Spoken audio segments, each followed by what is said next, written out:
não parar, não precipitar e não retroceder. Então dizer para esse cara, sabe quando nós vamos parar? Nunca. Nunca na sua porca vida. Né?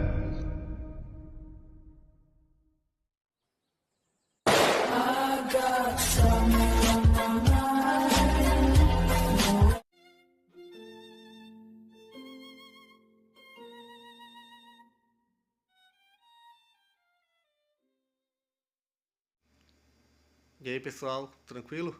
Então vem aqui antes do vídeo começar, pedir para vocês se inscreverem, quem não for inscrito, compartilhar, curtir, comentar.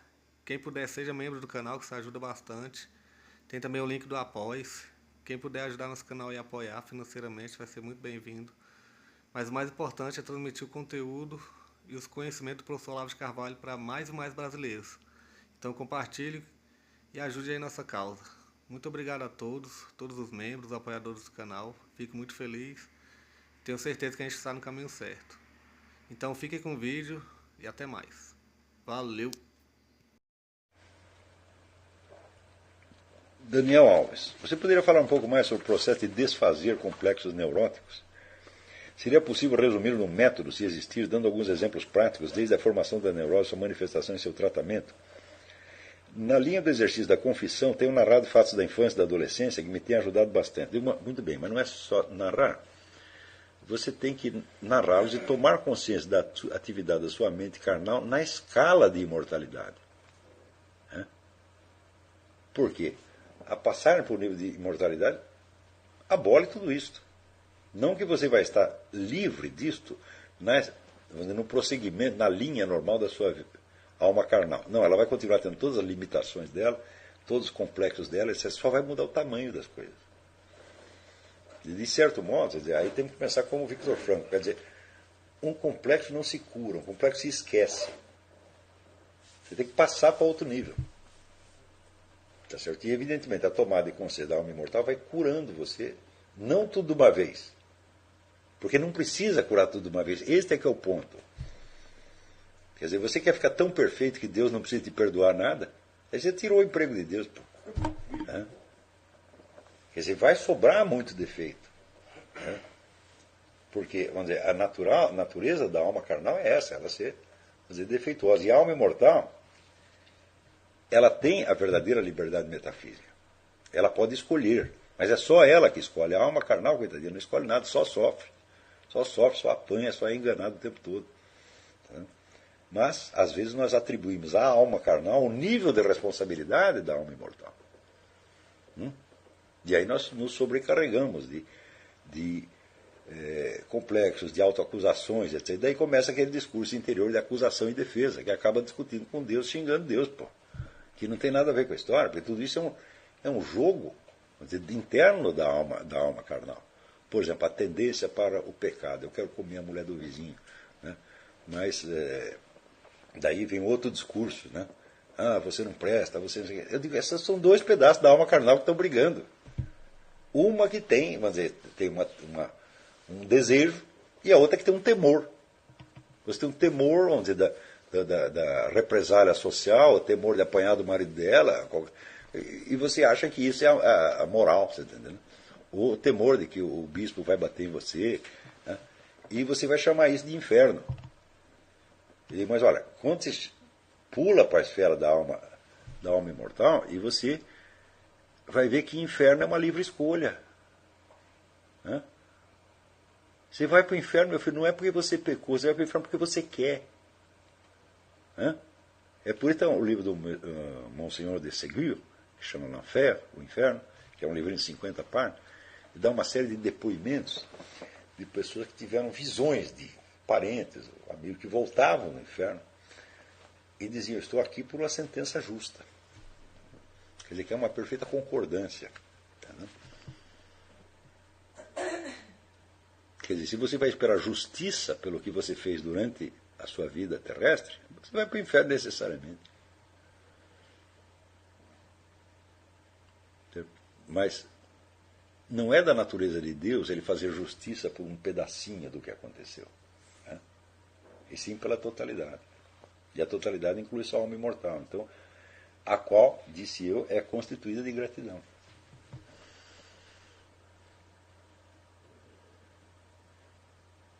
Então, essa diferença de escala é ela que, vamos dizer, leva muitas pessoas ao desespero, porque de fato elas são almas imortais. Essa é a forma de existência delas. Mas se elas se encaram a si mesmo numa outra escala, menor e extremamente limitada, estão fazendo um mal tremendo a si mesmas. E isso, durante a maior parte da história humana, não foi problema, porque as pessoas sabiam que eram imortais. Então não era uma grande novidade. Quer dizer, que técnica Sócrates usou para saber que era imortal? Não sei, ele sempre soube, desde pequenininho. Né? Quer dizer, quando ele faz a biografia dele, já está incluindo o total, sabendo que tudo o que se passa aqui é apenas um aspecto da coisa. Né? Claro que esse aspecto pode ser julgado em si mesmo, melhor, pior, mas dentro do conjunto, às vezes, ele não vai fazer tanta diferença. Então, veja, o método da confissão, né, ele também tem o seu limite. O limite é dado, vamos dizer, primeiro, pela memória humana e segundo, pela pertinência. Você deve fazer a confissão, né, perante quem? A confissão é perante Deus, e Deus já sabe tudo. Né? Se for só a mente carnal, se lembrando de si mesmo e se analisando, etc., você criou um inferno particular. Você vai entrar naquela autoanálise interminável que vai esfarelar o seu eu de maneira que você não se reconhece mais. Porque nós só existimos verdadeiramente na escala da imortalidade. Então ali está a nossa existência. O resto aqui são aparências, são momentos que foram vividos. E que se destinam, na verdade, a ser esquecidos e ser absorvidos de uma coisa infinitamente maior. Então é por isso que Santo Agostinho fez a coisa certa. Ele faz a confissão dele perante Deus. Mesmo quando ele está confessando coisa ruim, você vê que ele não consegue reter o júbilo, a alegria de estar ali. É? Porque ele vai dizer, olha, eu fiz tudo isso e ainda assim eu estou aqui e sou imortal. Está entendendo? Quer dizer que o arrependimento se transforma automaticamente em júbilo. Está certo? Não, eu creio que não há comparação disso, vamos dizer, na escala humana. Não há nada que possa haver na nossa convivência de uns com os outros que se aproxime disto.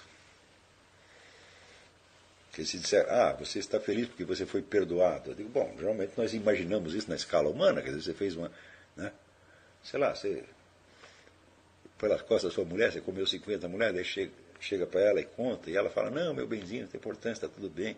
Né? Bom, é uma alegria, sem dúvida, né? Mas não é a mesma coisa. Não é a mesma coisa por quê? Porque o perdão da sua mulher não vai te reconstituir integralmente. Sempre sobrará aquele passado. Né? Mas na escala de imortalidade, o passado não tem mais nenhuma importância. Né? Você entrou noutra escala de tempo. Quer dizer, aí o perdão, a palavra perdão, que significa perdonar e completar o dom, assume toda o seu vigor. Porque é como dizer assim, Deus não é que ele perdoa o seu pecado, ele te dá mais possibilidade, te dá mais força, te dá mais existência do que você tinha antes. Usando mutatis mutandis, é como se ele te recompensou pelo teu pecado em vez de punir. Isso nenhum ser humano pode fazer. Ninguém pode te devolver, por exemplo, o tempo perdido. Mas na escala de imortalidade nenhum tempo foi perdido. Eu acho incrível que o ensino religioso, entre aspas, nunca fale disso. Não dê para as pessoas esta ideia. Essa é a primeira coisa. Né? Quando Cristo diz, vós sois deuses, eu digo, peraí. Ele falou isso brincando, é figura de linguagem, o que é? E São Paulo apóstolo também fala, as coisas velhas passaram. Sim, quando São Paulo diz, as coisas velhas e passaram. Tá tudo, Deus renovou tudo. Então, nós não podemos fazer isso. Se uma pessoa me fez o mal e eu a perdoo, eu digo, sim, mas eu não posso devolver a ela o tempo perdido. Gostaria até de fazer, mas às vezes não dá, Tá certo? Então, quando o Daniel pergunta, não estaria eu com essas narrações alimentando mais uma determinada neurose, se a narração for feita dentro da alma mortal para ela mesma e para fins puramente psicológicos, sim. Então, vamos dizer, quando você apresenta a sua vida perante Deus, você vai ver, primeiro, a sua vida te aparece com uma translucidez total. Você está sabendo de tudo, você se conhece, tá certo? E ao mesmo tempo, tudo isso já está, de certo modo, neutralizado e transcendido. Você vê que Santo Agostinho, quando ele escreveu as Confissões, Confissões é um dos livros mais bem escritos do universo. Ele, vamos dizer, o estilo é de uma beleza, de uma eloquência tremenda. Se Agostinho estivesse atormentado pelos seus pecados, ele não conseguiria escrever daquele jeito, porque ele não teria a famosa distância estética para escrever. Né? Ele escreve tudo aquilo do ponto de vista de quem está desfrutando do sentimento do perdão eterno, e não de quem está atormentado pelo pecado. Entendeu? Quando você está muito atormentado com uma coisa, você não consegue escrever bem a respeito. A famosa distância estética existe, então você precisa superar, você precisa estar colocado num outro plano. Então você está escrevendo uma história passada. Tudo passou, agora tem outra coisa.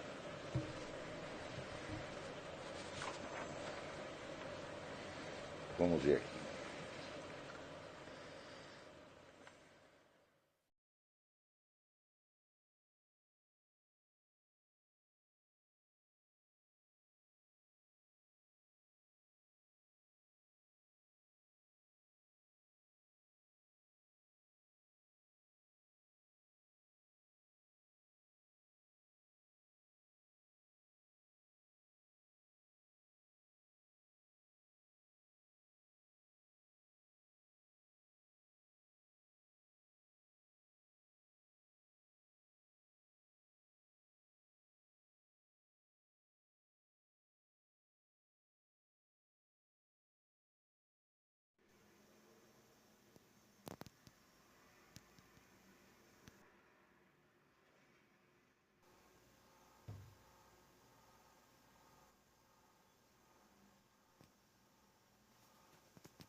Chegamos a mais um final de uma aula, de um vídeo.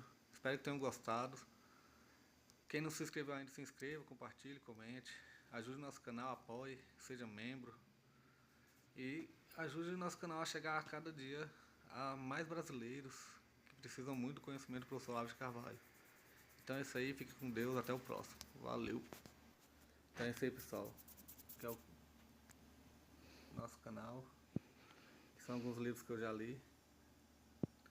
A maioria foi doação, mas alguns eu adquiri, professor Olavo de Carvalho. Alguns livros se perderam aí que eu emprestei. Professor Alexandre Costa. A Bíblia Sagrada. 10 lições sobre Karl Marx. Indico a não ler esse livro, que é muito ruim mesmo. Alguns pensadores aqui que realmente, como o professor Olavo de Carvalho disse, não são pensadores. Valeu, tamo junto aí. Apoie nosso canal, seja membro.